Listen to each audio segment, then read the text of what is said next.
اتوار کو 9 بجے آپ نے سب نے احتجاج کرنا ہے، اور میں انشاءاللہ اسکرین کے ذریعے ویڈیو کے ذریعے میں 10 بجے آپ سب سے بات کروں گا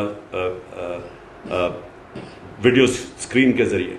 تو میں چاہتا ہوں کہ آپ سب نکلیں پرامن احتجاج، اور اپنے شہروں میں نکلیں، اور شام کو 9 بجے نکلیں، اور 10 بجے میں آپ سے بات کروں گا۔ میں یہ چاہتا ہوں کہ ایک پیغام جائے ان لوگوں کہ اگر آپ سنبھال نہیں سکتے تھے اس ملک کو تو کیوں اتنی سازش کی؟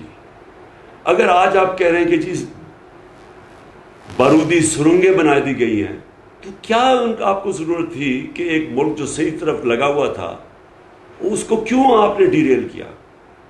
صرف اس لیے کہ اپنی چوری بچانے کے لیے۔ اور آج آپ ہمیں کہہ رہے ہیں کہ جی ہم کیا کریں، جی یہ تو بڑا انٹرنیشنلی قیمتیں اوپر پڑ گئی ہیں، عالمی بحران ہے۔ آج آپ کو یہ یاد آیا؟ آپ کو نہیں پتا کہ یہ پہلے سے ہم جو سارے فیس کر رہے تھے؟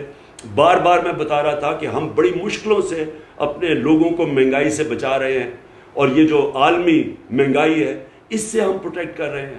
کس طرح ہم نے سبسڈائز کیا؟ تب تو سارے لگے ہوئے تھے کہنے کہ جی اس کو کیوں اس نے پٹرول کی قیمت بڑھائی اور ڈیزل کی، اور مہنگائی کیوں کر رہا ہے؟ مہنگائی مارچ ہو رہی تھی ہمارے خلاف۔ تو آج میں سوال ان سے پوچھتا ہوں کہ جو آج آپ نے مہنگائی کی ہے، یہ سارے ملک کی تاریخ میں ہی ایسی مہنگائی نہیں ہوئی، تو صرف اور صرف اپنے پیسے بچانے کے لیے آپ آئے تھے۔